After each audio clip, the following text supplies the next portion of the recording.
Everything we do in this lab comes back to the same mission, and that's helping babies and helping their families. Amy Gaviglio and her colleagues play an important part in one of the most successful public health programs in U.S. history. Every year, they check blood samples from the 70,000 new Americans born in Minnesota, searching for hidden disorders that can threaten a baby's future. From the time that we receive them in the lab to the time that we have a positive result is usually 3 to 5 days. It's a very quick turnaround, and it needs to be because these disorders are so serious. Over my career, we've probably seen 9,000 or 10,000 babies who had some sort of condition that was picked up in the newborn screening program. Dr. Brad Tharrell supervised this lab in Austin, Texas for almost 30 years. He's seen the newborn screening program grow to help babies with many different challenges. When I started, there was one test being done. Now you can do 20 or 30 conditions from one little spot, whereas before we did one test, one spot. Scientific advances have come so quickly over the past decade, it's been hard to keep the public up to date. But since newborn screening can mean the difference between life and death for some families, expectant parents need to know the facts. That's why we asked Dr. Tharrell and Ms. Gaviglio to tell us more about the work they do. Carissa Olson, a Minnesota mom who almost skipped newborn screening, also shares her experience. All these diseases and disorders, so rare that they test for, never thought that my child would ever have something like that. His life would have been completely different had I not taken that test, not had the diagnosis so early on. So we feel very blessed.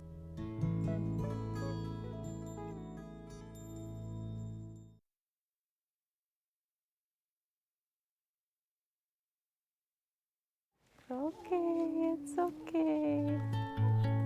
Newborn screening is set up so that we don't wait until the child gets sick, because if we wait, sometimes that's too late and damage will have occurred. Most of the disorders covered by newborn screening can be treated and well controlled if they are caught early enough. That's the challenge because usually there are no visible signs that anything is wrong. What makes screening so important is that it really is the only way to pick up these disorders. These babies look beautiful at birth. They often have great APGAR scores and they're crying and they get discharged to home just as any other healthy baby. That's exactly what happened to the Olson family just outside Minneapolis.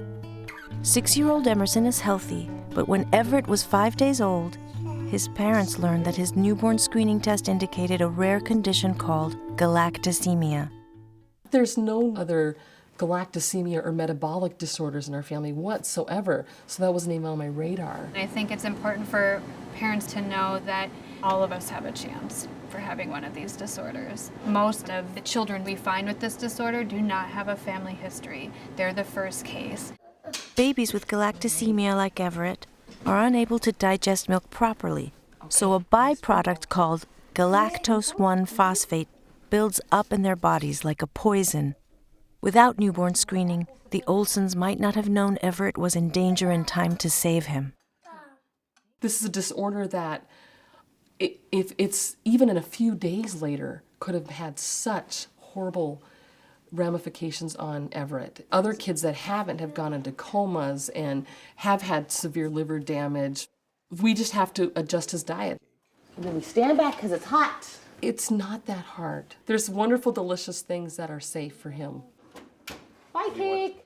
We don't see babies who have the conditions because we're picking them up by newborn screening. But if you go into the developing world, you'll see many of these babies who, it breaks your heart. They could have been screened and could have been detected, and they weren't. Dr. Tharrell has helped develop newborn screening programs in more than 40 countries around the world. But when he's home, he's more than an expert. He's a father and grandfather. Here's how he explained the newborn screening test to his daughter-in-law, Emily. I told them that the babies will be tested at birth for some disorders that you may not know you're a carrier for. If a test comes back positive and diagnosed, then let's get the treatment underway. And if we do that, that early treatment and diagnosis can make a world of difference. Okay.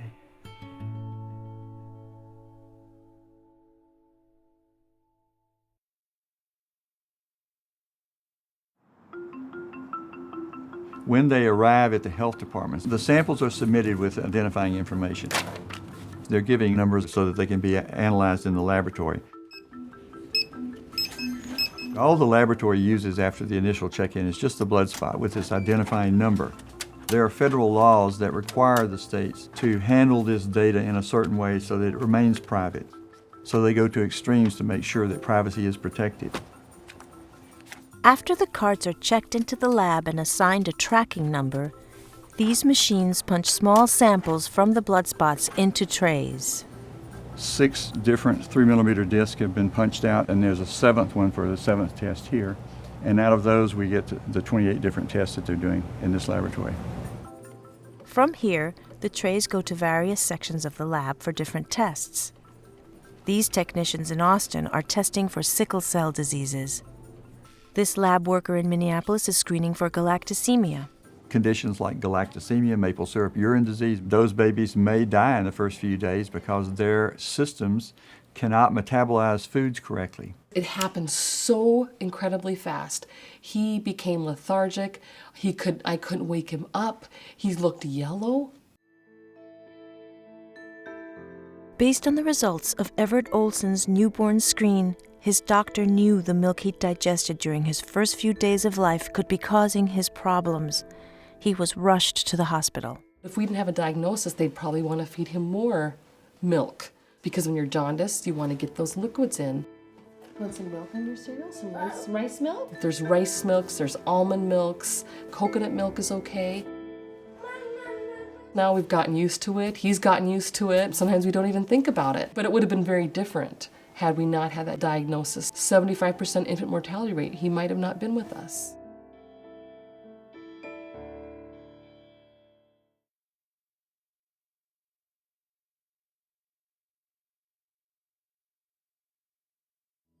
About 1% of all babies screened in the U.S. need further testing after the first newborn screen. We have to cast our net wider than a normal diagnostic test. We want to make sure that we don't miss anyone. So in order to make sure that you don't miss anyone, you also are going to pick up people who aren't affected. Newborn screening works well, but some babies' systems are still developing, and occasionally their tests come back with what is known as a false positive result. When their bodies settle into life outside the womb and the test is repeated, the good news is that it usually comes back normal. Still, there's no way to know for certain without doing this follow-up. Given his levels, this may be a false positive, but we'll let you know. In the end, only about 1 out of 700 babies will be diagnosed with a condition included in the Bloodspot screening program. It's rare conditions, but it's a condition, if you have it, you're the 1 in 700. It's very important to you. For those children and their families, it changes their life. It gives them a life that they might not otherwise have. So even though you may pick up 1 or 2 a month, you know you've made such a big difference, and it's such a great feeling.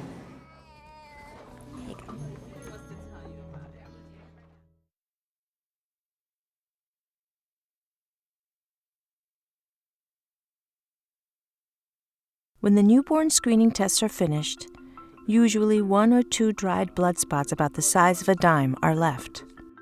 Most states keep these leftover specimens in storage.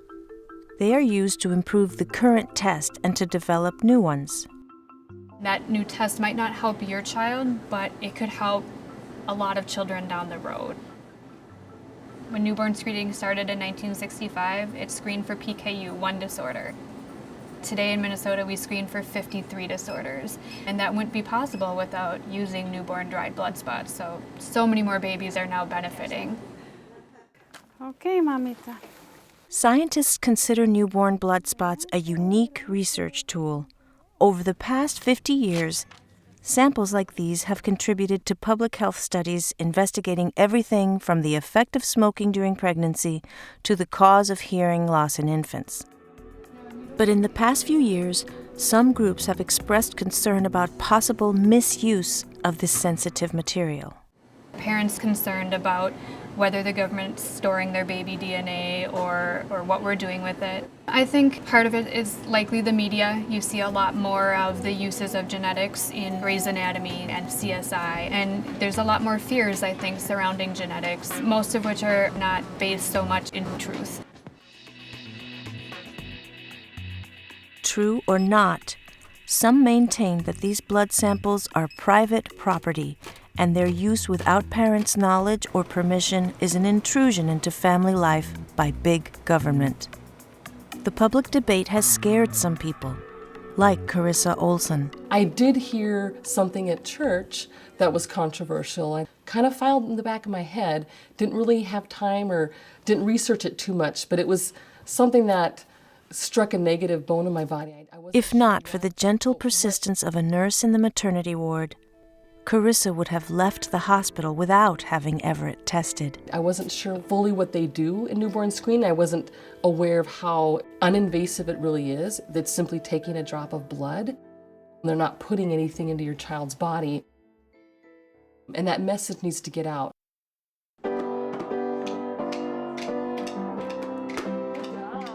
I feel like there should be more educating before you have your child, so that mothers come into the hospital and say, I need this test, I need these blood spots preserved for future babies to be saved.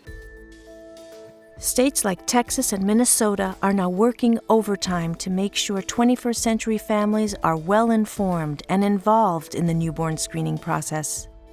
Just a little bit of knowledge up front about what's going on and what the program entails is enough information for most parents to say, fine, I want that specimen in there because I know that this would improve our life as a society in the future.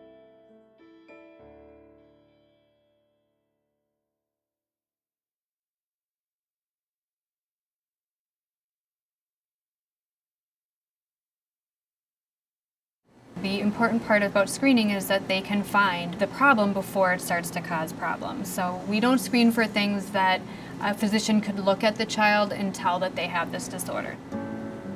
We only screen for conditions where screening is really the only way to pick it up before symptoms begin. I can understand paranoia about the baby's blood being kept by the government because, after all, I had babies myself and my grandbabies are there and their data's there. On the other hand, DNA is embedded in the blood just like it's embedded in your hair. So for instance, if you go to your beautician or if you go to a barber and they cut your hair, they've got your DNA as well. There's no recorded misuse from newborn screening specimens, and they've been around since the early 1960s. It is not easy for a researcher to get newborn dried blood spots. It goes through very rigorous regulation to make sure that the privacy and respect for the subjects is maintained throughout the study. So we really want to see that there's going to be a benefit for the public. Can doing this project, will doing this project help? When baby blood spots are given for research, they are anonymous. No name is attached.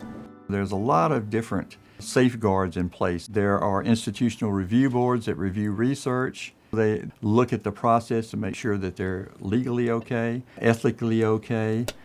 The government in this case is doing a bang-up job of protecting your privacy and your baby's privacy.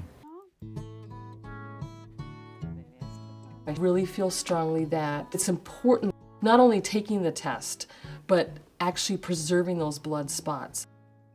I want them to be able to find cures. It helped our son. It saved our son's life. I'm thankful for that blood spot. One thing everyone agrees on is that public knowledge and understanding of newborn screening must be improved. That's the mission of the Save Babies Through Screening Foundation. The Save Babies website, run by parents with the assistance of medical experts, shares families' experiences and provides up-to-date information.